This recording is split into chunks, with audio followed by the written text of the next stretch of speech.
अविश्वास प्रस्ताव पर संसद में संग्राम, राहुल के भाषण नहीं देने पर संसद में घमासान, सरकार और विपक्ष के बीच हुई तीखी बहस। राहुल गांधी दोबारा निकालेंगे भारत जोड़ो यात्रा, गुजरात से मेघालय तक करेंगे सफर। पिछले साल सितंबर में निकाली थी भारत जोड़ो यात्रा। नूंह में 11 अगस्त तक मोबाइल इंटरनेट पर रोक, कर्फ्यू में कल मिलेगी ढील।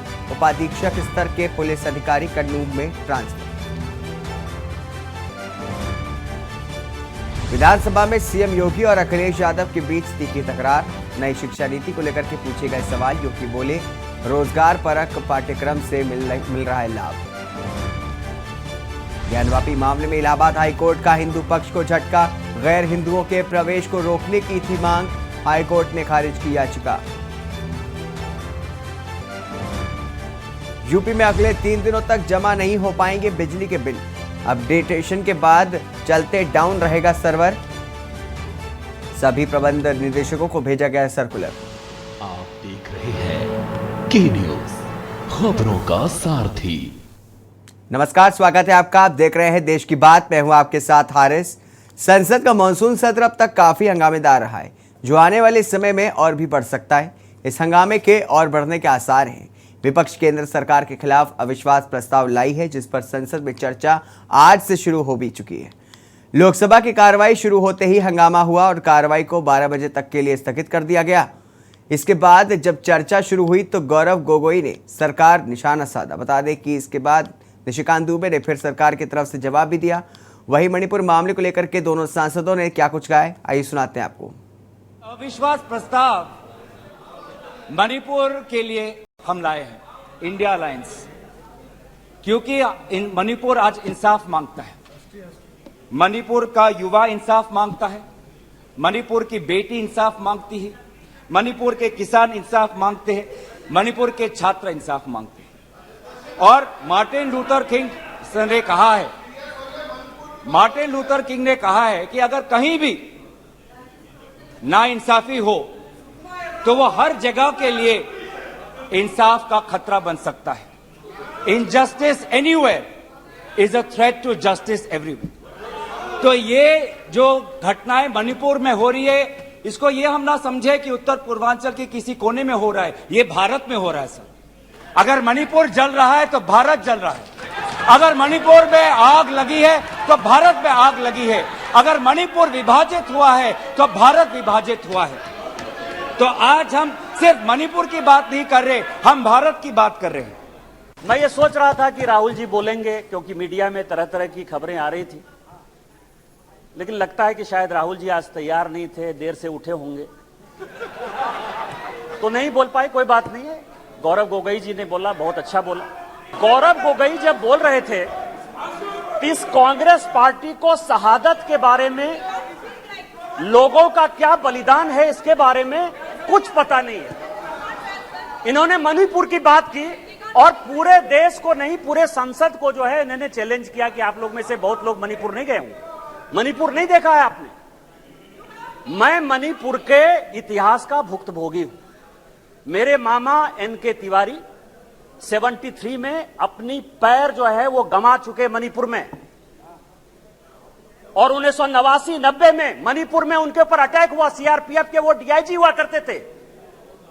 और जो जगमोहन जी ने अपनी किताब लिखी है माई फ्रोजन टर्बुलेंस इन कश्मीर, उसमें उन्होंने 10 बार जिक्र किया है कि यदि एनके तिवारी जैसे अफसर नहीं होते तो शायद कश्मीर नहीं बचा पाते। और वही एनके तिवारी जब मणिपुर में आईजी बनकर गए तो आपकी सरकार ने उसी ओपीएम लॉबी के तहत उनको गिरफ्तार कर लिया और कोर्ट ने कहा कि ये आप कर सकते हैं।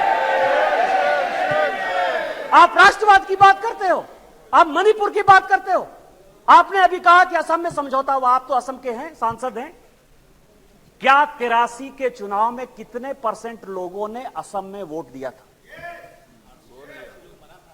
कितने लोग मारे गए थे? और जब आपने all India Assam students union के साथ समझौता किया तो उस समझौते का एक पार्ट था कि ये सरकार जो है हटाई जाएगी, आपकी सरकार खत्म की जाएगी। क्या वो समझौते का पार्ट नहीं था? मैं तो माननीय गृह मंत्री जी को कहूंगा कि वो समझौते का जो पूरा प्रारूप है इस सदन के अंदर जब अपना जवाब दें तो शायद वो जवाब देंगे।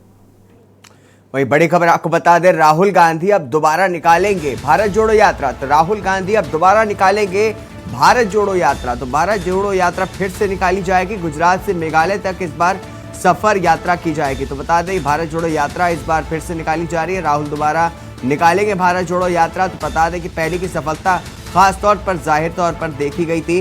गुजरात से मेघालय तक इस बार करेंगे सफर। तो अहम जानकारी बता दें आपको, भारत जोड़ो यात्रा दोबारा निकालेंगे राहुल गांधी। तो राहुल गांधी दोबारा निकालने जा रहे हैं भारत जोड़ो यात्रा और इस बार गुजरात से मेघालय तक करेंगे सफर। आपको बता दें, इससे पहले जब भारत जोड़ो यात्रा निकाली गई थी तो कन्याकुमारी से लेकर के कश्मीर तक का सफर किया था और इस बार गुजरात से मेघालय तक सफर तय करेंगे राहुल गांधी। भारत जोड़ो यात्रा दोबारा निकाली जाएगी। तो 2024 चुनाव से पहले एक बार फिर से कांग्रेस भारत जोड़ो यात्रा के जरिए देश में कांग्रेस के लिए माहौल बनाने की कोशिश करेगी। तो बता दें कि गुजरात से मेघालय तक निकाली जाएगी भारत जोड़ो यात्रा। तो अहम जानकारी आपको बता दें, राहुल गांधी दोबारा निकालेंगे भारत जोड़ो यात्रा और गुजरात से मेघालय तक यात्रा करेंगे।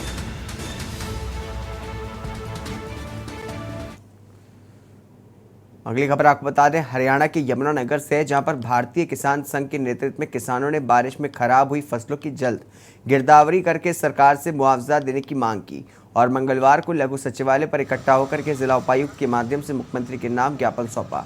इस मौके पर भारतीय किसान संघ के जिला प्रधान पिंटू राणा ने बताया कि अभी तक सरकार ने फसलों की गिरदावरी नहीं करवाई है और बस यही कहा कि जा रहा है कि किसानों को फसलों का मुआवजा दिया जा रहा है, जिस सरकार सरासर झूठ बोल रही है। उन्होंने कहा कि हमारे संघ की ओर से प्रदेश के हर जिले में मुख्यमंत्री के नाम ज्ञापन सौंपा गया है। उन्होंने कहा कि अब चुनाव का समय दूर नहीं है, अगर जल्दी किसानों को धान और गन्ने की फसलों का मुआवजा और पशुचारे का मुआवजा नहीं दिया गया तो सरकार को आगामी चुनाव में किसान सबक सिखा देंगे। इस मौके पर बड़ी संख्या में किसान संघ के पदाधिकारी व किसान शामिल रहे।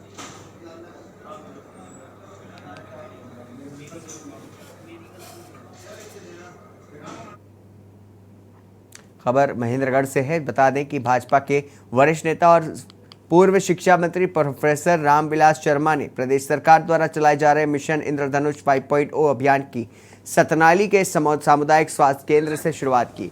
इसके साथ ही उन्होंने सामुदायिक स्वास्थ्य केंद्र की निर्माणाधीन बिल्डिंग का निरीक्षण किया और ये आश्वासन दिया कि भवन के लिए सरकार की तरफ से धन का अभाव नहीं रहने दिया जाएगा। इस अवसर पर पूर्व शिक्षा मंत्री प्रोफेसर रामविलास शर्मा ने कहा कि प्रदेश सरकार बेहतर सुविधाओं के साथ ही लोगों को 24 घंटे अच्छी स्वास्थ्य सेवाएं दे रही है। प्रदेश सरकार इंद्रधनुष 5.0 अभियान के तहत सभी बच्चों को राष्ट्रीय टीकाकरण सारणी के अनुसार टीके लगाए जा रहे हैं ताकि देश व प्रदेश का भविष्य सुरक्षित रहे।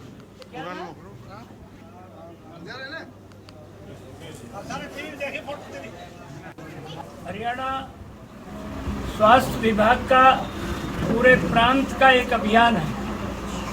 गांव में माता बहनों को जानकारी नहीं होती, बच्चा होने वाला होता है, छोटा होता है, तो उनमें अनेक बीमारियां होती हैं। कई बार पोलियो हो जाता है, कई बार दूसरी तीसरी। तो ये 7 टीके हैं। ये हर अस्पताल में सतनाड़ी के आसपास 25 गांव हैं। तो आज गांव से हमारी जो आंगनबाड़ी वर्कर हैं, हमारा जो नर्सिंग स्टाफ है, हमारे जो डॉक्टर्स हैं, आज गांव से ढाणियों में रहने वाले और सब इस तरह के बच्चों को आज का टीकाकरण इंद्रधनुष के तहत ये कार्यक्रम है। खबर रेवाड़ी से है, जहां पर पुलिस गिरफ्त में आए ये दोनों वही बदमाश हैं जिन्होंने 2 दिन पूर्व रेवाड़ी के बड़ावास फाटक पर सुबह सवेरे अपनी दुकान पर जा रहे एक सब्जी आड़ती पर वार करके उससे उसका बैग छीन लिया, जिससे 30,000 रुपए की नकदी व अन्य कागजात थे। लेकिन सूचना के बाद रेवाड़ी की CIA टीम ने दोनों बदमाशों को 2 दिन में ही गिरफ्तार कर लिया। पकड़े गए एक बदमाश का नाम शुभम व दूसरे का नाम अमित है, जो कि राजस्थान के तिजारा व भगौद के रहने वाले हैं। पकड़े गए दोनों बदमाशों को कोर्ट में पेश के रिमांड पर लिया जाएगा।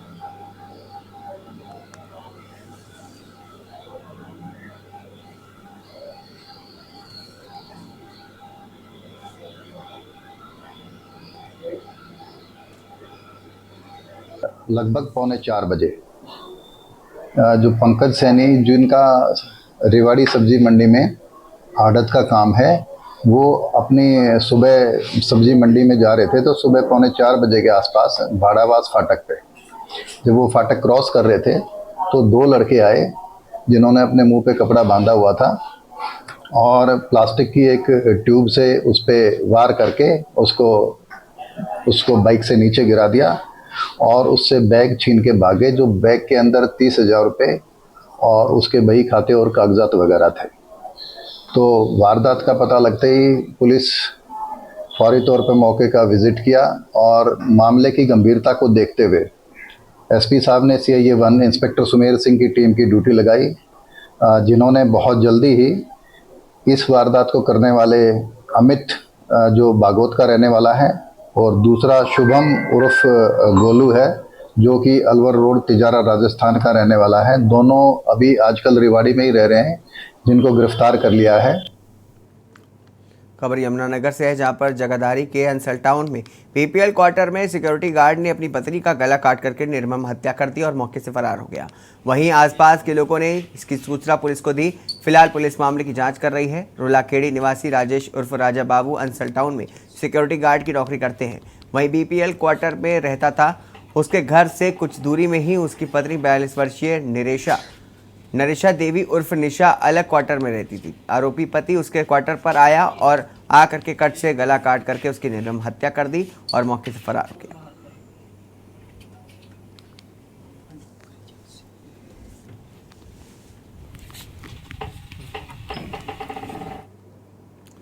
रेवाड़ी में जिला सचिवालय के बाहर अपनी मांगों को लेकर के सरकार के खिलाफ आशा वर्कर्स ने जिला उपायुक्त के माध्यम से मुख्यमंत्री के नाम अपना ज्ञापन सौंपा। बता दें कि इसके साथ ही उन्होंने कहा कि 3 दिन में इनकी मांगें नहीं मानी गई तो अनिश्चितकालीन धरने पर बैठेंगी।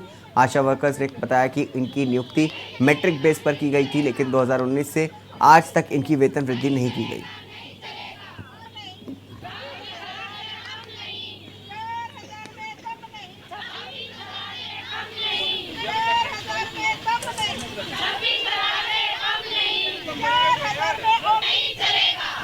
उद्देश्य से हमें लगाया था। हमें क्यों लगाया था? हमें सिर्फ मातृ सुरक्षा के लिए लगाया था और बालकों के टिक्कों के लिए हमें लगाया था। मात्र उद्देश्य यही था कि भाई होम डिलीवरी ना हो। हम ना तो होम डिलीवरी हो रही है और ना ही कोई भाई ज्यादा बच्चे ही एक्सपायर हो रहे हैं। हमने सबको कवर कर लिया है। हमने इस उद्देश्य से काम करना शुरू किया था।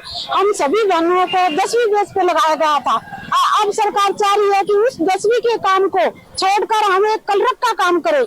हमें आए दिन नित में ऐप पे काम करवा रहे, ये डाउनलोड करो, ये डाउनलोड करो। सर एक तो ऑनलाइन जो काम करवा रहे उसकी या तो तनख्वाह दे खट्टर सरकार, अगर नहीं देगी तो आगे 2024 के चुनाव हमारे सामने और उसको रिजल्ट देखने को मिलेगा। इसका नतीजा या तो इन 3 दिन की हड़ताल में वो कुछ न कुछ अपना सॉल्यूशन करके देते हैं, अगर नहीं करते हैं तो अनिश्चित काल हड़ताल पे चले जाएंगे। क्या मांग क्या है? हमारी मांग यह है कि हमें न्यूनतम वेतन दिया जाए और सरकारी कर्मचारी घोषित किया जाए। ठीक है, आप हमें सर परफॉर्मर पे साइन कभी एनएम के कराओ, कभी CMO के कराओ, यहाँ का डॉलमेंट अपने काम को दिखाते हुए अरे काम कर रहे हैं, ये भी नहीं काम का प्रेशर है हमें ऊपर। हमारी है सर किसी ये धरना प्रदर्शन तो जी ये जो खट्टर सरकार है मजबूर कर रही है हमें।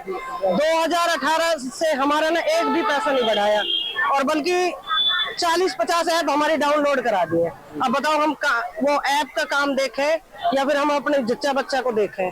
हमारे जच्चा बच्चा की मृत्यु दर भी अब मतलब कम हो गई है हमारी वजह से। अब या तो सरकार मान जाए 3 दिन में, नहीं मानती तो हम नौकरी हटने से नहीं डरते क्योंकि हमें कुछ मिल ही नहीं रहा। हरियाणा सरकार के आदेश पर प्रदेश के सभी ग्राम पंचायतों में स्वच्छ हरित पंचायत अभियान शुरू किया गया है। सोमवार को पलवल के गांव मंडकौला में स्वच्छ हरित पंचायत अभियान के तहत पौधारोपण किया गया। CEO जिला परिषद जितेंद्र कुमार ने बताया कि पलवल जिले के प्रत्येक गांव में 1 अगस्त से 7 अगस्त तक स्वच्छ हरित पंचायत अभियान चलाया जा रहा है। कार्यक्रम के अंतर्गत एक पेड़ विश्वास का वो स्वच्छता सहित व अन्य जागरूकता गतिविधियां करवाई जा रही है। उन्होंने बताया कि एक पेड़ विश्वास का के तहत ही जिले के ग्राम पंचायतों में 75,000 पौधे लगाए जाएंगे। जल शक्ति अभियान के अंतर्गत पौधे लगाए जाएंगे। करीब 1.5 लाख पौधे लगाने का लक्ष्य रखा गया है। पौधे लगाने का उद्देश्य पर्यावरण को स्वच्छ बनाना है उन्होंने कहा कि प्रतिदिन हमारा वातावरण दूषित हो रहा है। ग्लोबल वार्मिंग के कारण प्राकृतिक आपदाएं आ रही हैं। विकास को गति देने के लिए पौधे काटे जा रहे हैं, लेकिन उनके स्थान पर दूसरे पौधे लगाए नहीं जा रहे हैं। पंचायत अधिकारी परविंदर सिंह ने बताया कि स्वच्छ हरित पंचायत अभियान ग्राम पंचायत ने खेल परिसर में पौधारोपण किया है और ग्रामीणों को जागरूक भी किया है और एक पौधा अवश्य लगाएं ताकि हमारा पर्यावरण दूषित ना होने से बच सके।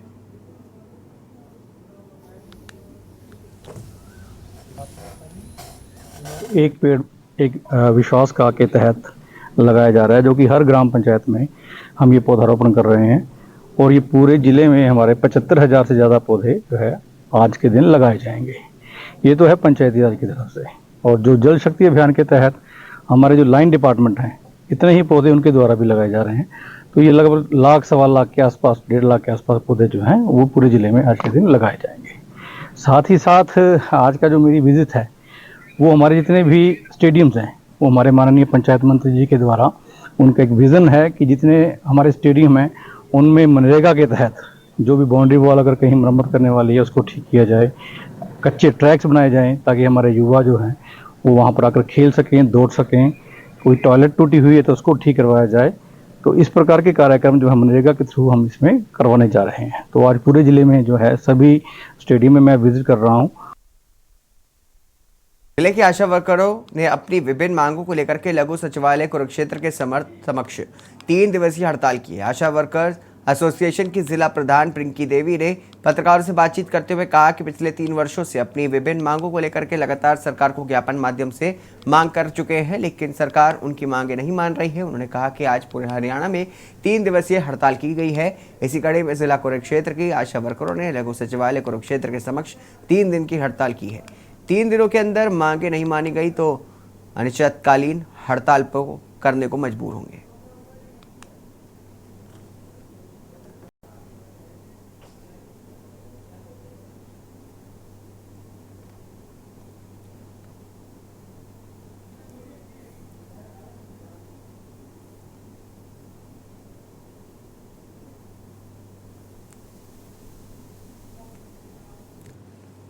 रोहतक शहर की शिवाजी कॉलोनी में एक दुकान का गल्ला लूट करके भाग रहे 2 लुटेरों को पब्लिक ने पकड़ा। मौके पर पुलिस को सूचना दी गई।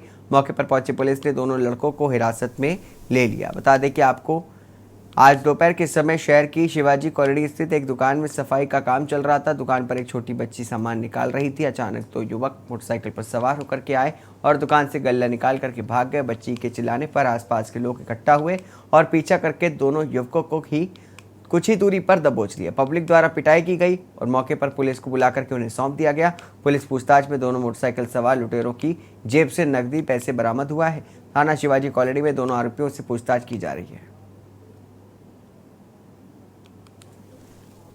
हम दुकान की सफाई वगैरह कर रहे थे, आगे राखी वगैरह का जैसे शीशे में। तो दुकान पे एक छोटी सी लड़की थी, वो सामान बाहर निकाल रही थी। कहाँ पे दुकान? शिवाजी कॉलोनी में गुनगुन चूड़ी भंडार के नाम से शॉप है। और सामान निकाल रही थी, वो सामान इधर उधर रखने लगी तो 2 लड़के काफ़ी हट्टे कट्टे थे और वो लड़की बहुत छोटी सी थी। तो उसका गला निकाल के भाग लिए। जब वो जोर जोर के चिल्ला के पीछे भागी तो पब्लिक ने उनको पकड़ा और पुलिस के हवाले करवाया। ये एक तो बाइक ले रहे थे जी, नंबर तो खैर मेरे को याद नहीं। एक तो बाइक ले रहे थे और एक पैदल भागा। एक बाइक की चाबी लगाने लगा पार्क के कॉर्नर पे तो लोगों ने पकड़ लिया। एक आगे चौक पे जाके पकड़ा गया है। किसी ने पहचाना नहीं, बाजार में तो किसी ने नहीं पहचाना। बता रहे हैं उधर गुआना डपाड़े मोली साइड के। वहीं पुलिस थाना समालखा में डीएसपी नरेंद्र कुमार व एसडीएम अमित कुमार ने ब्लॉक समालखा के ग्राम पंचायतों के सरपंचों एवं जनप्रतिनिधियों की बैठक ली। बता दें कि बैठक को संबोधित करते हुए डीएसपी ने कहा कि पंचायतों का कर्तव्य बनता है कि वो असामाजिक तत्वों की जानकारी पुलिस को दें और गांव में ऐसा कोई भी कार्य ना हो जिससे समाज का भाईचारा बिगड़े या फिर आपसी मतभेद हो। उन्होंने कहा कि जो भी शरारती तत्व शांति भंग करने की कोशिश कर रहे हैं उनके मंसूबों को सफल नहीं होने दिया जाएगा। उन्होंने कहा कि यहाँ पर समालखा में स्थित बिल्कुल सामान्य है। बता दें कि पुलिस हर समय मदद के लिए तैयार है, मगर इस पे ग्राम पंचायतों का सहयोग मिल जाएगा तो अपराधियों को पकड़ना आसान हो जाएगा। मैं था एसडीएम साहब थे समालखा थे, तो वहाँ पे मीटिंग बुलाई गई थी। सभी जो आसपास के सरपंच हैं उनको बुलाया गया था और उनको यही निवेदन किया गया था कि आपस में जो है गाँव में धार्मिक सद्भाव बना के रखें, कोई ऐसा हरकत ना करें जो किसी को कानून की उल्लंघना हो किसी भी प्रकार से। और अगर जो कोई इस तरह की सूचना आपको उनको मिलती है तो हमारे को ज़रूर बताएं और सभी को समझा के रखें, कोई भी बच्चा ऐसी हरकत ना करे। 2 दिन पहले सर सुलगाना में मीटिंग हुई थी, विरोध जता रहे थे। नहीं, उसके बारे में भी संज्ञान लिया गया था और जो वीडियो वगैरह उन्होंने डाली है उसके बारे में भी बोला गया था कि इस तरह की वीडियो आगे से कोई ना डाले और उसको भी वापस लें। खबर कुरुक्षेत्र से, जहां पर हरियाणा टूरिज्म कर्मचारी संघ के बैनर तले पीपली परिकोट में अपनी विभिन्न मांगों को लेकर के कर्मचारियों द्वारा हड़ताल की गई। हरियाणा टूरिज्म कर्मचारी संघ के पदाधिकारियों ने पत्रकारों से बातचीत करते हुए कहा कि इससे पहले भी वो कई बार कर्मचारी हड़ताल, प्रदर्शन व भूख हड़ताल भी कर चुके हैं, लेकिन सरकार उनकी मांगे नहीं मान रही।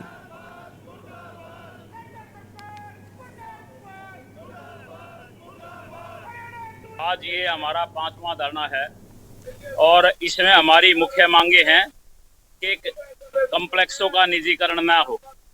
पिछले दिनों चेयरमैन अरविंद यादव का बयान आया कि हमारे यहाँ 30 से ज़्यादा कॉम्प्लेक्सों को वो निजीकरण करना चाहते हैं घाटे के नाम पर।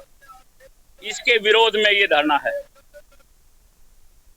खबर फरीदाबाद से है, जहां पर सूरजकुंड में 2 दिवसीय क्षेत्रीय पंचायती राज जिला परिषद की बैठक में भाजपा के राष्ट्रीय अध्यक्ष जेपी नड्डा ने कार्यक्रम में प्रतिभाग किया है। साथ ही हरियाणा के प्रदेश अध्यक्ष ओम प्रकाश धनखड़ भी उपस्थित रहे। कार्यक्रम में भाजपा कार्यकर्ताओं नेताओं से कई अहम मुद्दे पर विचार विमर्श किया गया।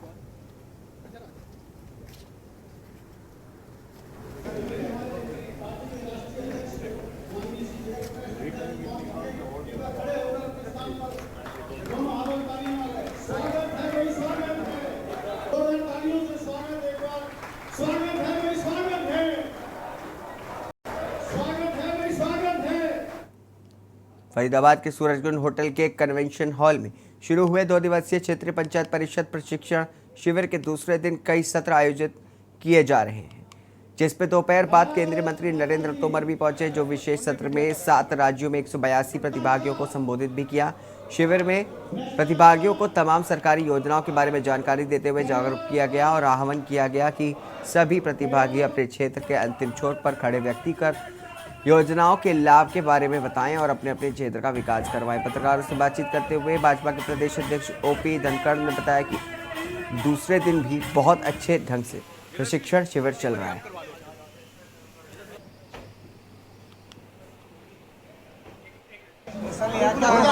बहुत बढ़िया रहा, बस सीखने के लिए लिया। भगवान भारतीय जनता पार्टी की सभी जो हमारी योजनाएं चल रही हैं उनके बारे में हम सबको बताया जा रहा है कि योजनाओं को हम अपने जन जन तक, अंतिम पायदान तक के व्यक्ति को तक पहुंचाएं, देश का सर्वांगीण विकास करें, जीवने का सर्वांगीण विकास करें। देखिए, बहुत अच्छा प्रशिक्षण शिविर चल रहा है। पहला सत्र हो गया है, दूसरा सत्र अभी प्रारंभ हुआ है और आज शाम तक जो है और 3-4 सत्र अभी चलने वाले हैं। मुझे लग रहा है कि 2 दिन का बहुत ही प्रभावी प्रशिक्षण यहाँ खुद माननीय प्रधानमंत्री जी, राष्ट्रीय अध्यक्ष जी, केंद्रीय मंत्री गण आने वाले हैं, तो लोगों ने अपने अपने अनुभव की पावर पॉइंट प्रेजेंटेशंस दी हैं।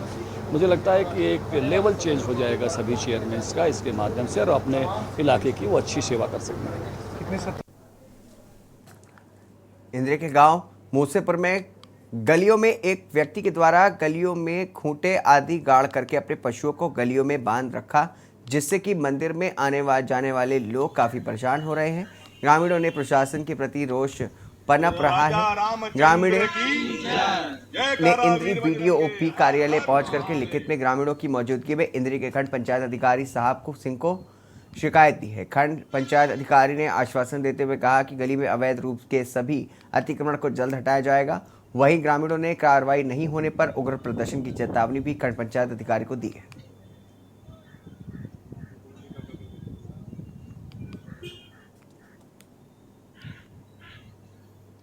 जी, सभी को राधे राधे, जय सीताराम, जय सनातन धर्म। हम गांव समसपुर से हैं, जो तहसील इंद्री में पड़ता है, और हमारे गांव के अंदर पिछले कई सालों से एक विषय चल रहा है। जो गांव का एक माता नारायण लक्ष्मी मंदिर है, उस मंदिर पे अतिक्रमण किया जा रहा है। मंदिर की जो मुख्य गली है, मुख्य द्वार है, उसकी चौड़ाई है केवल 4-5 फुट के आसपास, और उस पे पशु बनते हैं, बेकायदा कुंडे लगाए हुए हैं और टुंटियाँ लगाई हुई हैं। जैसे ही सुबह सुबह लोग आते हैं मंदिर दर्शन करने के लिए, उस मंदिर में वो लोग पशु नहलाना शुरू कर देते हैं। ये मामला गांव समस्तपुर का है और एक मंदिर का मामला है, जिसका जो मुख्य द्वार है वो एक निजी व्यक्ति द्वारा रोक लिया गया है, जिस पर गली में कुंडे लगाकर और भैंसें बांध दी जाती है, जहाँ से बहुत परेशानी है गांव वालों को।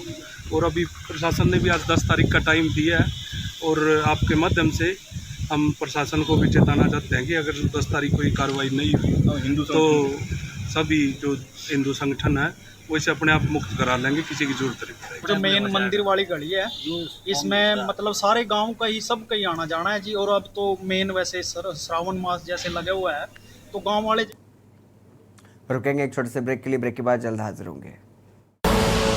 आप देख रहे हैं के न्यूज, खबरों का सारथी। ब्रेक के बाद स्वागत है आपका। खबर फरीदाबाद से है, जहां पर पौष इलाके में NIT 5 नंबर के लोग सीवर भराव समस्या से जूझ रहे हैं। हालत यह है कि लोगों का घरों से बाहर तक निकलना मुश्किल हो गया है। नगर निगम कर्मचारियों के कोई सुनवाई न करने पर लोगों का आक्रोश फूट पड़ा। गुस्साए लोगों ने 2 दिन में समस्या का समाधान न होने पर नगर निगम मुख्यालय चौक जाम करके प्रदर्शन करने की चेतावनी दी है।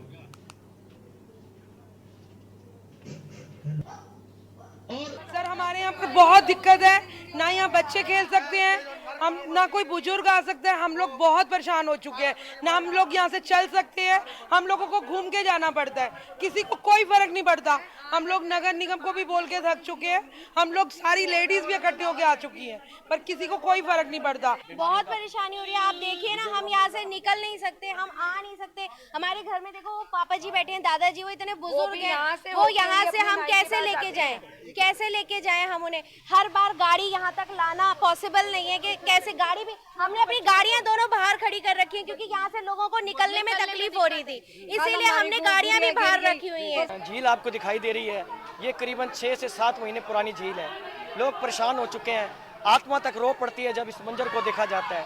आप ये देख रहे हैं मेरे पीछे महिलाएं, बुजुर्ग जो इस झील में कई बार गिर चुके हैं, चोट का शिकार हो चुके हैं, लेकिन प्रशासन के कानों में जूं तक नहीं रहती। मैं खुद प्रशासन में कई बार गुहार लगा चुका हूं। ये सभी मेरे साथ स्थानीय निवासी कमिश्नर को जाकर लेटर दे चुके हैं, लेकिन कोई सुनवाई नहीं है। खबर कुरुक्षेत्र से है, जहां पर जिले में लुटेरों के हौसले इस कदर बुलंद हैं कि बाबैन कस्बा में महिला डॉक्टर के घर आधा दर्जन अज्ञात लुटेरों ने न सिर्फ उत्पात मचाया, इसके साथ ही लूट की बड़ी वारदात को अंजाम देते हुए 12 तोले सोने व 6 लाख नकदी भी हाथ साफ कर दिया है। घटना देर रात करीब 3 बजे की है, जब लुटेरों ने बाबैन में राजेंद्र हेल्थ क्लिनिक एवं मैटरनिटी सेंटर हॉस्पिटल की संचालिका डॉक्टर अर्चना सैनी के घर में घुस करके लूटपाट की एक बड़ी वारदात को अंजाम दिया।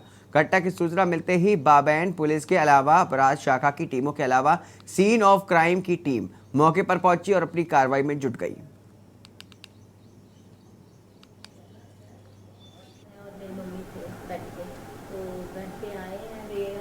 दो जने बाहर घूम रहे थे, 2 जने अंदर स्टोर में थे। जैसे ही मैंने एकदम से आवाज़ सुनी, मैं उठ के मैंने देखा, आवाज़ मैंने कहा ये कौन आवाज़ दी, तो कहते अभी यहीं पे लेटे रहो, हिलना नहीं है बिल्कुल भी, शोर नहीं मचाना, आवाज़ नहीं देनी, नहीं तो हम मार देंगे, तुम्हें जान से मार देंगे।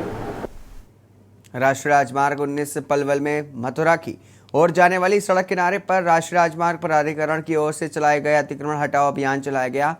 सड़क के किनारे स्थानीय लोगों के द्वारा अवैध कब्जे करने शुरू कर दिए गए थे, जिसको लेकर के लगातार NHAI के अधिकारियों को शिकायत मिल रही थी, लेकिन काफ़ी समय से पुलिस की सुरक्षा प्रबंधन नहीं होने के कारण कार्रवाई में देरी होती रही। राष्ट्रीय राजमार्ग के किनारे बने लगभग 40 ढाबों पर JCB मशीनों के द्वारा अवैध कब्जे ध्वस्त किए गए। अतिक्रमण हटाओ अभियान के प्रबंधक राजकुमार ने बताया कि मुंडकटी थाना क्षेत्र के अंतर्गत काफ़ी लंबे समय से अवैध कब्जे की शिकायत मिल रही थी। कब्जाधारियों को संबंधित नोटिस जारी किया गया था। उन्होंने कहा कि राष्ट्रीय राजमार्ग के दोनों तरफ से किसी भी तरह का अतिक्रमण बर्दाश्त नहीं किया जाएगा। इसमें हमने राष्ट्रीय राजमार्ग पर मुंडकटी थाना पुलिस के सहयोग से आज हमारा जो अभियान चलाया है, उसमें सभी होर्डिंग बोर्ड्स वगैरह सब हटाए गए हैं। पूर्ण रूप से अतिक्रमण को हटाया गया है और उनको आगे के लिए बताया भी गया है। इस प्रकार के जो होर्डिंग बोर्ड वगैरह हैं, अतिक्रमण हैं, इस प्रकार से ना करें, जिससे कि इस हाईवे पर चलने वाले जो राहगीर हैं उनको मतलब थोड़ी सी राहत मिले और एक्सीडेंट वगैरह होने में कोई दिक्कत ना हो। एक्सीडेंट होने की कंडीशन ज़्यादा रहती हैं इनकी वजह से, और हमारे द्वारा प्रयास यही रहता है, लगातार इनको समझाया जाता है, बताया जाता है और अवेयरनेस भी हम प्रोग्राम करते रहते हैं। वहीं पानीपत पुलिस ने अंतर्राज्यीय वाहन चोर गिरोह के सदस्यों को पकड़ने में सफलता हासिल की है।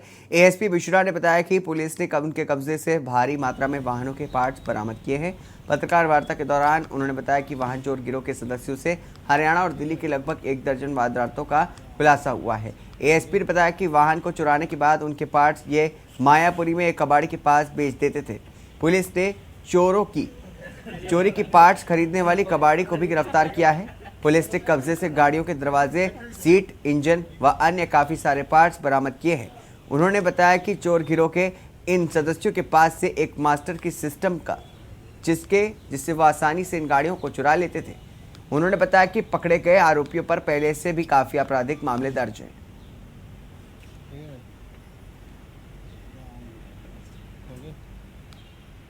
हमारी एनसीएवीटी टीम ने काफ़ी मेहनत करके कार्रवाई करते हुए एक बहुत ही बड़ा व्हीकल थेफ्ट का गैंग बस्ट किया है, जिसके बारे में ये प्रेस ब्रीफिंग रखी गई है। ये गैंग जो है वो टीवीएस अपाचे मोटरसाइकिल में आता था और ये कारों की चोरी करता था। कारों की चोरी में भी खास बात यह है कि ये सिर्फ इको गाड़ी को टारगेट करता था। जो हमारे इसराना थाने के एरिया में मुकदमा नंबर 307 दर्ज है, उसमें एक इको गाड़ी चोरी हुई थी और ओल्ड इंडस्ट्रियल एरिया में भी 2 मुकदमे दर्ज हैं। तो हमने तीनों मुकदमे को एक साथ करके ये पता करने की कोशिश की कि इसके पीछे किसका हाथ है, और हमारी एबीटी टीम ने बहुत ही अच्छे से कार्रवाई करते हुए 3 लोगों को गिरफ्तार किया। खबर डिंडौरी से, जहां पर पत्रकारों एवं अन्यों के विरुद्ध फर्जी मामले दर्ज करने के मामले को लेकर के जिले के पत्रकारों ने मुख्यमंत्री एवं गृह मंत्री के नाम कलेक्टर विकास मिश्रा को 8 सूत्री मांगों को लेकर के ज्ञापन सौंपा है। इस ज्ञापन में लेख है कि समनापुर थाना प्रभारी धीरज राज पर आरोप है कि उनके द्वारा षड्यंत्र पूर्वक पत्रकारों सहित अन्य के विरुद्ध फर्जी मामला दर्ज करके अनैतिक दबाव बनाया जा रहा है, जिससे आमजनों के में भय का माहौल है। समनापुर थाना प्रभारी धीरज राज के द्वारा अनेक लोगों के विरुद्ध फर्जी मामला दर्ज करके जेल भेजा गया है एवं कई संज्ञेय मामलों में अपराधियों से सांठगांठ करके अपराधियों को बचाया गया जाता है। समनापुर थाना में पदस्थ टीआई धीरज राज हवलदार से हेमंत सार्वे को थाना से हटा करके मामले की उच्च स्तरीय निष्पक्ष जांच कराए जाने की मांग की गई है। वहीं पुलिस द्वारा दुर्भावपूर्ण तरीके से की गई कार्रवाई से डिंडौरी जिले के पत्रकार भयभीत हैं। इस तरह बेबुनियाद शिकायतों पर पत्रकारों के विरुद्ध मामला दर्ज करके गिरफ्तारी की जाएगी तो पत्रकारिता करना मुश्किल हो जाएगा।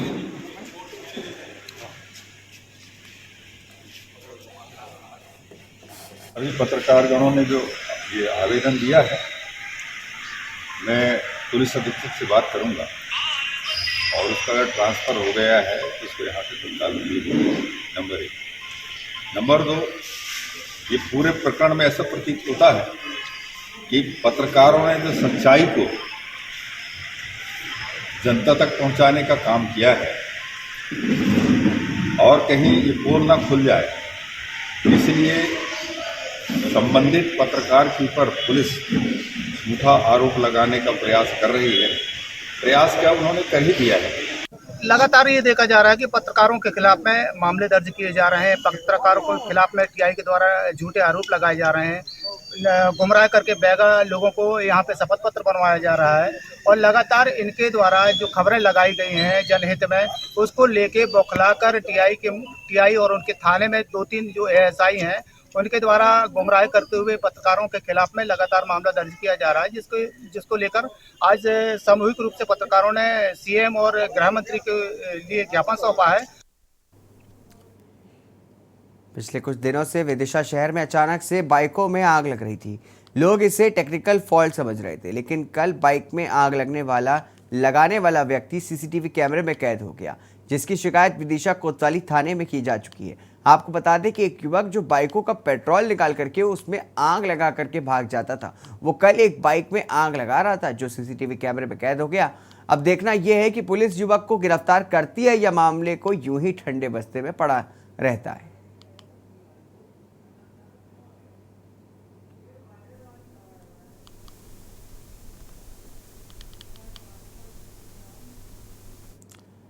भक्त और भगवान के बीच आस्था व विश्वास की एक ऐसी डोर होती है जो दूर दूर से भक्त को भगवान के दर तक खींच लाती है। जब आस्था का सैलाब उमड़ता है तब भक्ति का चरम रूप हमें देखने को मिलता है। धर्म यात्रा की इसी कड़ी में आज हम आपको लेकर के चलते हैं भगवान भोलेनाथ के दरबार महाकेदारेश्वर मंदिर में। मध्य प्रदेश में रतलाम से लगभग 25 किलोमीटर की दूरी पर सैलाना गांव के नजदीक स्थित है महाकेदारेश्वर महादेव मंदिर, जहां पर दूर दूर से लोग भगवान भोलेनाथ को नमन करने और प्राकृतिक सुंदरता का आनंद उठाने आते हैं। ऊंची ऊंची पहाड़ियों से घिरा यह स्थान बरबस ही हम सबको अपनी ओर आकर्षित करता है। बरसात के दिनों में तो इस स्थान की सुंदरता में 4 चांद लग जाते हैं।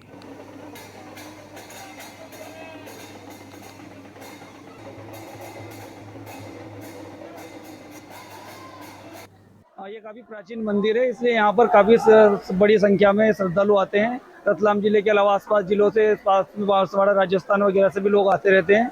इसके संबंध में यहाँ पर पर्याप्त पुलिस बल लगाया गया है जो सभी महत्वपूर्ण पॉइंटों पर हैं, और इसके अलावा झरने के आसपास भी सब जगह पुलिस बल लगाया गया है ताकि कोई अनहोनी ना हो।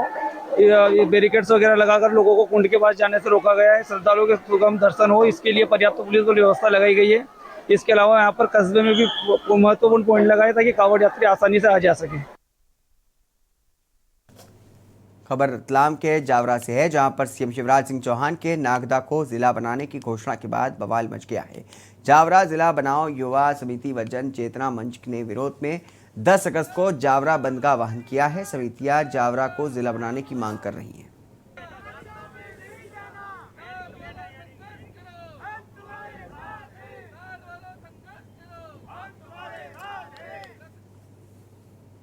अगली खबर आपको बता दें, इंदौर से है, जहां पर शहर में अपनी पहचान स्थापित कर चुके इंदौर के रीगल तिराहे स्थित रीगल टॉकीज में अचानक भरभरा करके आग लग गई। शहर के बीच पे स्थित बंद पड़े रीगल सिनेमा हॉल में आग लगने से इलाके में अफरा तफरी मच गई, जिसके बाद आग की सूचना तत्काल फायर ब्रिगेड को दी गई। सूचना मिलने पर मौके पर पहुंची फायर ब्रिगेड की टीम ने मुश्किल से आग पर काबू पाया।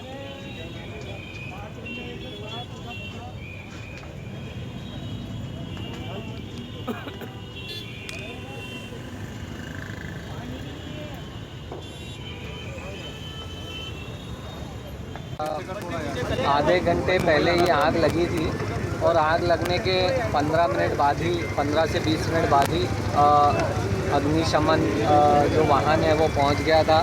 टैंकर्स यहाँ पर पहुंच गए थे, 15 मिनट बाद पहुंच गए थे। रिगल के पास में आग लगी है।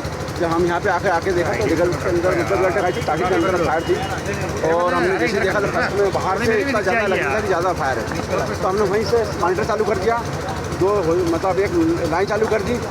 दोनों चालू करने के बाद हमको मालूम पड़ा, किसी ने बताया पीछे साइड में ज़्यादा हो रही है, तो तत्काल दूसरी गाड़ी को कॉल किया। दूसरी गाड़ी के लिए क्या हुआ कि हम लोगों को वहाँ से आने में यहाँ पे जाम में काफ़ी दिक्कत पड़ी। जाम होने की वजह से काफ़ी थोड़ी सी हमको देर लगी है।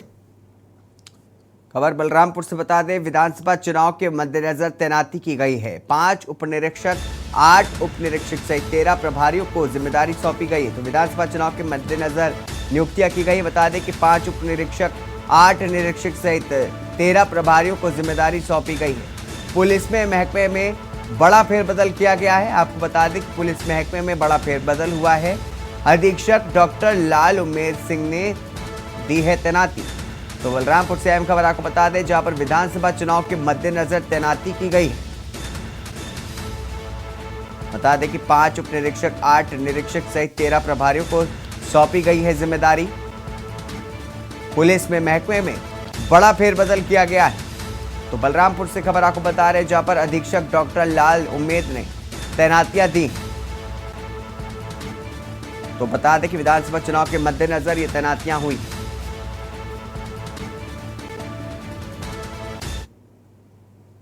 अगली खबर कोरबा से आपको बता दें, जहां पर सड़क हादसे में बाइक सवार की मौत हो गई। बता दें कि क्रेन हाइड्रा ने बाइक सवार को रौंदा। तो सड़क हादसे में एक बाइक सवार युवक की मौत, क्रेन हाइड्रा ने बाइक सवार को रौंदा। बताया जा रहा है कि हादसे में पत्नी और बच्चे की जान बची। तो बड़ा सड़क हादसा हुआ है, आपको बता दें कोरबा में, जहां पर रामनगर स्याई मूड़ी का मृतक सेवक दास था। हादसे पर स्थानीय लोगों ने आक्रोश जताया है। वहीं सड़क जाम करके लोगों ने हंगामा किया। बता दें कि मुआवजे की मांग को लेकर के परिजन अड़े। सड़क हादसे में बाइक सवार की मौत। तो कोरबा से खबर, जहां पर सड़क हादसे में बाइक सवार की मौत हो गई। बताया जा रहा है कि क्रेन हाइड्रा ने बाइक सवार को रौंदा। हादसे में पत्नी और बच्चे की जान बची। रामनगर स्याही मुड़ी का था मृतक सेवक दास।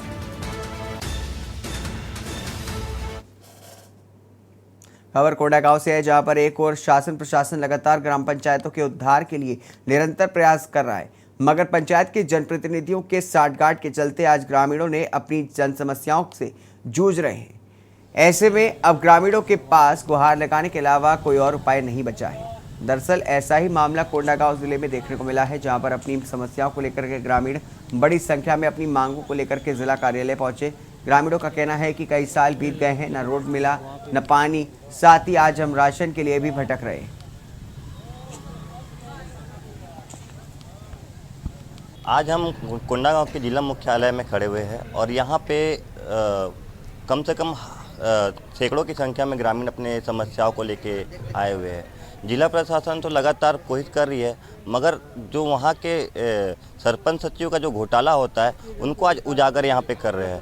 आज इनसे बात करेंगे, उनका क्या कहना है वो जानेंगे। सर, अपना नाम हम बता देंगे पहले तो। मेरा नाम दीपक कुमार बघेल है सर। मैं ग्राम पंचायत रेंगागोंदी से हूँ। किस समस्या को आप लोग लेके आए हो यहाँ पे? सर, हमारे गांव में बहुत समस्या है। रोड नहीं है, पीने का नल नहीं है, और रही बात बच्चे लोग जंगल झाड़ी से जो जाते हैं, स्कूल जाते हैं पहाड़ को पार करके, नाला को पार करके, इसलिए पुल नहीं है, रोड नहीं है। और आप लोग के जो क्षेत्रीय विधायक है उनका क्या कहना है इस बारे में? क्षेत्रीय विधायक 2-3 साल हो गए। क्या नाम है उनका? अब चंदन कश्यप। क्या कहना है उनका? अब वो तो आए नहीं है अपने गांव में, बहुत दिन हो गया, बहुत पहले आए थे, लेकिन अब अभी नहीं आए हैं अपने गांव में। कोंडागांव से कितना किलोमीटर की दूरी पर पड़ता है? 30 किलोमीटर सर। Only 30 kilometre. तो देखिए इनका किस प्रकार के समस्या से ये जूझ रहे हैं और अभी तक जिला प्रशासन पर ध्यान दिए। देखते हैं खबरों का असर क्या होता है और जिला प्रशासन कब तक इनको समस्या से मूलभूत सुविधा मिल सकती है।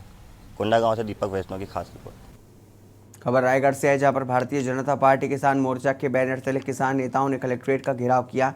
भाजपा कार्यालय से रैली निकाल करके किसान कलेक्ट्रेट की ओर निकले, जहां पर पुलिस की चाक चौबंद व्यवस्था तथा कलेक्ट्रेट परिसर से आधा किलोमीटर दूर की बैरिकेड्स लगा दिए गए थे, जाने के कारण कार्यकर्ता कलेक्ट्रेट नहीं पहुंच सके, जिसके दौरान एसडीएम गगन शर्मा मौके पर मौजूद रहे। भाजपा के प्रदेश महामंत्री ओपी चौधरी के नेतृत्व में कलेक्ट्रेट का घेराव रखा गया था।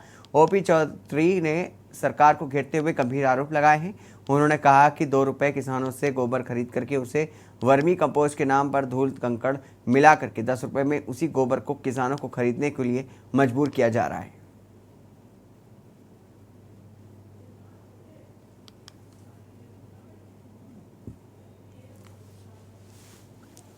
कांग्रेस सरकार द्वारा किसानों के साथ जो धोखा किया जा रहा है, 2 रुपये किलो में गोबर लिया जा रहा है और 10 रुपये में नकली वर्मी कंपोस्ट के नाम पर किसानों को लेने को मजबूर किया जा रहा है। उनके साथ सरासर धोखा है, अत्याचार है। आने वाले चुनाव में पूरे किसान इस सरकार को उखाड़ फेंकेगी। न सिर्फ वर्मी कंपोस्ट, आप देखेंगे किसानों की सारी सुविधाएं उन्होंने छीन ली है। कांग्रेस की भूपेश बघेल की सरकार गोबर को खरीदती है और कंकड़ पत्थर बालू मिलाकर देखिए गोबर को वर्मी के नाम पर 10 रुपए में जबरन किसानों को बेचती है। इस नाम से किसानों से पर हेक्टेयर लगभग 3000 रुपए की राशि जबरन वसूला जा रहा है। जो किसान नहीं खरीदते उनको न लोन दिया जाता, न यूरिया, न डीएपी, और ये जबरन ये किया जा रहा है। ये बिहार के चारा घोटाले से बड़ा घोटाला है। इस सरकार ने न गौ माता को छोड़ा है, न गंगा माता को छोड़ा है। पार्टी के किसान मोर्चा के द्वारा आज वर्मी कंपोस्ट के संबंध में शिकायतों को लेकर के एक प्रदर्शन किया गया है और उनका कहना है कि जो खाद है उसमें गुणवत्ता की कुछ कमी है, कंकड़ बालू आदि मिक्स है उसमें। तो उनके द्वारा कोई लिखित अभ्यर्थन क्योंकि प्रस्तुत नहीं किया गया है, इस कारण उसको लिखित रूप से आगे बढ़ाना उचित नहीं है। उनको अवगत करा दिया गया है कि कोई भी शिकायत हो लिखित रूप से प्रस्तुत करेंगे, उसमें नियमानुसार जरूर हम संज्ञान में लेकर के उस पर हम कार्यवाही करेंगे। Thank you. खबर कोंडा गांव से है, जहां पर दूसरों को शिक्षा देने वाले शिक्षक अपना कर्तव्य भूल रहे हैं। ऐसे में वो कैसे बच्चों को अच्छी शिक्षा दे सक्षम हो पाएंगे, पता नहीं। ऐसा ही एक मामला कोंडागांव जिला मुख्यालय में देखने को मिला है, जहां पर बड़ी तादाद में ग्रामीण अपनी समस्या को लेकर के जिला शिक्षा विभाग के कार्यालय पहुंचे। कोंडागांव जिले के ब्लॉक फरसगांव के छोटे बंजोड़ा ग्राम पंचायत में स्थित शासकीय हाई स्कूल में विषय विशेषज्ञ शिक्षक की कमी व शिक्षक द्वारा मदिरा पान करके स्कूल में आना, कहीं न कहीं शिक्षा विभाग की कमियां नजर आ रही हैं। आवेदन देने आए ग्रामीणों का कहना है कि प्रतिदिन शिक्षक द्वारा मदिरा का सेवन करके बच्चों का भविष्य खराब किया जा रहा है। साथ ही कई बार हमने आवेदन भी दिया है, मगर अब तक विभाग के द्वारा कोई भी कार्रवाई नहीं की जा रही है। साथ ही ग्रामीणों ने नशे में धुत शिक्षक की फोटो भी भेजी है, जहां पर एक तस्वीर में बालिकाओं द्वारा झाड़ू लगवाया जा रहा है तो दूसरी तस्वीर में नशे की हालत में दिखता शिक्षक नजर आया है। जिला कोंडागांव छत्तीसगढ़ से हूँ मैं। आज हम लोग पूरे गांव वाले जनदर्शन में आए थे, लेकिन कलेक्टर साहब नहीं है, मुलाकात नहीं हो पाई। हम लोग कुम्हारपारा स्कूल में शिक्षक दारू पी के स्कूल आते हैं, उनके लिए शिकायत लेके आए थे। क्या नाम है उनका? उनका चरण सिंह मरकाम है। कब से दारू पीते आ रहे हो? वो 3-4 साल से है। उनको समझाए कई बार, ऐसा मत करो, बच्चे लोग का भविष्य खराब होता है, ऐसा बोले स्कूल में जाके, लेकिन नहीं मानते हैं। ठाव बोलते हैं, 2 दिन ठीक रहते हैं, उसके बाद कहाँ किया आपने? हम लोग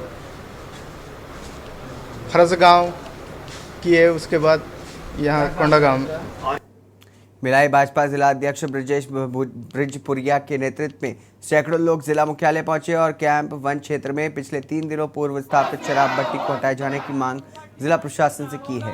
जिला अध्यक्ष ब्रिजेश पुरिया और कैंप में रहने वाले लोगों को कहना था कि दारू भट्टी के खुलने से क्षेत्र के लोग काफ़ी परेशान हैं, जिसमें सबसे ज़्यादा मुसीबत महिलाओं को हो रही है, जिससे महिलाओं का घर और बाहर निकलना काफ़ी मुश्किल हो रहा है। जिला कलेक्टर ने प्रदर्शनकारियों को आश्वासन दिया है कि आगामी दिनों में दारू भट्टी का निरीक्षण किया जाएगा और कोई उचित निर्णय अवश्य लिया जाएगा। और कैंप ऐसे जगह पर लाई गई है जहां 7 साल पहले हटाई गई थी, और वहां से उस समय रोज 2-4 एक्सीडेंट होते थे। इसके लिए आंदोलन हुआ, धरना हुआ, प्रदर्शन हुआ, और फिर से प्रशासन सर ने ला करके वहाँ दारू भट्टी लगा दी है।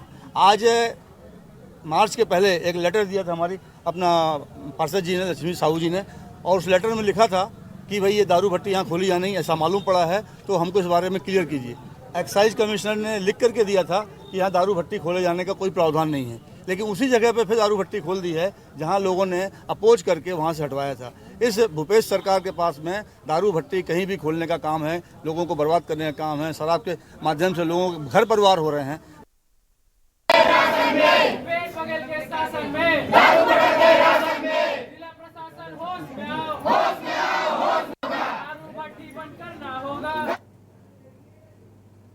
अगली खबर आपको बता दें, झारखंड की राजधानी रांची से सामने आ रही है, जहां पर सीएम हेमंत सोरेन की मुश्किलें बढ़ती हुई दिखाई दे रही है। बता दें कि सीएम हेमंत सोरेन की बड़ी मुश्किलें, सीएम को ईडी ने भेजा समन। तो अहम जानकारी आपको बता दें, सीएम हेमंत सोरेन की बड़ी मुश्किलें, ईडी ने भेजा है समन। 14 अगस्त को पूछताछ के लिए बुलाया गया है। जोनल कार्यालय से भेजा गया है समन। तो सीएम हेमंत सोरेन को ईडी का समन 14 अगस्त को बुलाया गया है। जमीन घोटाले को लेकर के पूछताछ की जाएगी। अब तक 13 लोग हो चुके हैं गिरफ्तार। अहम जानकारी आपको बता दें, रांची से हेमंत सोरेन की बड़ी मुश्किलें,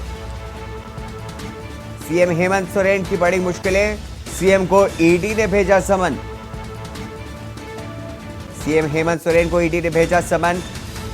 तो सीएम हेमंत सोरेन की मुश्किलें बढ़ती हुई नजर आ रही हैं। बताया जा रहा है कि ईडी ने सीएम हेमंत सोरेन को समन भेजा है। बताया जा रहा है कि 14 अगस्त को बुलाया गया है।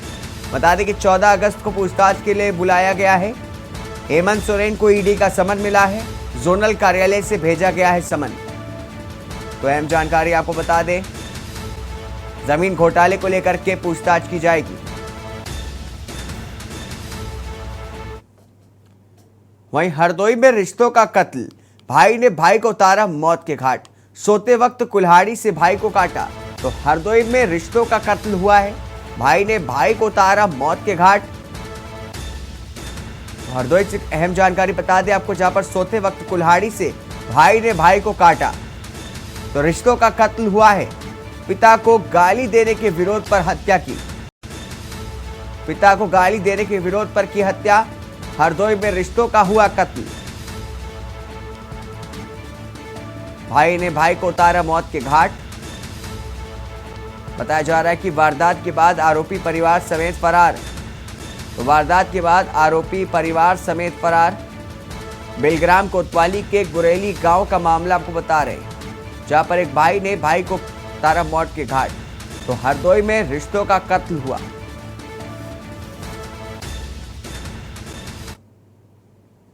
अगली खबर आपको बता दें, बरेली से, जहां पर किला नदी में युवक ने लगाई छलांग, मौत, रस्सी फेंक। तो बता दें, किला नदी में युवक ने लगाई छलांग, हुई मौत, रस्सी फेंक लोगों ने बचाने का कोशिश की है। तो बरेली से अहम जानकारी आपको बता रहे हैं, जहां पर एसडीआरएफ की टीम को तलाश में लगाया गया है।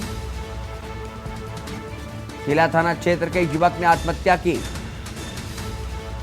तो अहम जानकारी आपको बता दें, बरेली से, जहां पर किला नदी में युवक ने लगाई छलांग, हुई मौत,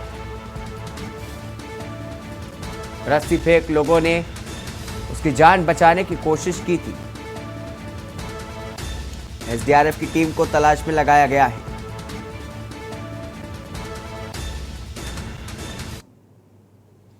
वहीं अगली खबर आपको बता दें, यूपी की राजधानी लखनऊ से, जहां पर गोमती नगर विस्तार पुलिस को बड़ी सफलता मिली है। 15-15 हजार के 2 इनामी गिरफ्तार हुए हैं। बता दें कि नौकरी दिलाने के नाम पर करते थे गुमराह। श्याम नारायण तिवारी और पीयूष तिवारी गिरफ्तार। तो गोमती नगर विस्तार को पुलिस को मिली बड़ी सफलता। 15-15 हजार के 2 इनामी आरोपी गिरफ्तार हुए हैं। बता दें कि नौकरी दिलाने के नाम पर करते हैं गुमराह। श्याम नारायण तिवारी और पीयूष तिवारी गिरफ्तार। लखनऊ से अहम जानकारी बता रहे हैं आपको, जहां पर गोमती नगर विस्तार पुलिस को बड़ी सफलता हाथ लगी है। बताया जा रहा है कि 15-15 हजार के 2 इनामी गिरफ्तार हुए हैं। बता दें कि नौकरी दिलाने के नाम पर लोगों को करते थे गुमराह। श्याम नारायण तिवारी और पीयूष तिवारी गिरफ्तार। अहम जानकारी बता रहे हैं आपको लखनऊ से, जहां पर गोमती नगर विस्तार पुलिस को मिली बड़ी सफलता। अगली जानकारी बता दें, लखनऊ से, जहां पर लालजी देसाई के नेतृत्व में निकाली गई तिरंगा यात्रा। लालजी देसाई के नेतृत्व में निकाली गई तिरंगा यात्रा। प्रदेश कार्यालय से निकली तिरंगा यात्रा। 9 अगस्त की पूर्व संध्या को मनाती है कार्तिक दिवस। करो या मरो के आंदोलन की याद दिलाती है कार्तिक दिवस। अमर शहीदों की याद में निकाली जाती है तिरंगा यात्रा। हजरतगंज स्थित गांधी प्रतिमा तक निकाली गई यात्रा। बता दें कि सेवा दल के कार्यकर्ताओं को पुलिस ने रोका। तो लालजी देसाई के नेतृत्व में निकली तिरंगा यात्रा। अहम जानकारी बता दें, लखनऊ से, जहां पर लालजी देसाई के नेतृत्व में निकली तिरंगा यात्रा।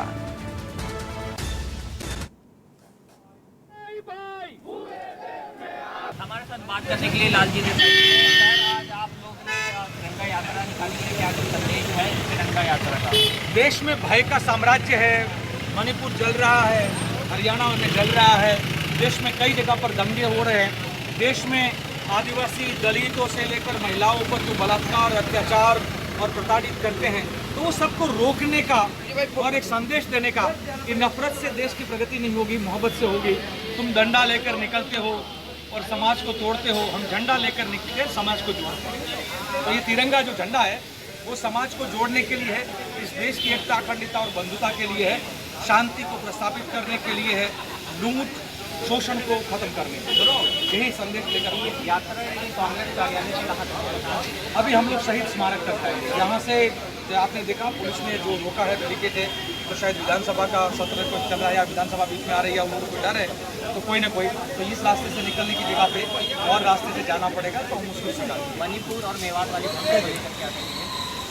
सियासी षड्यंत्र है।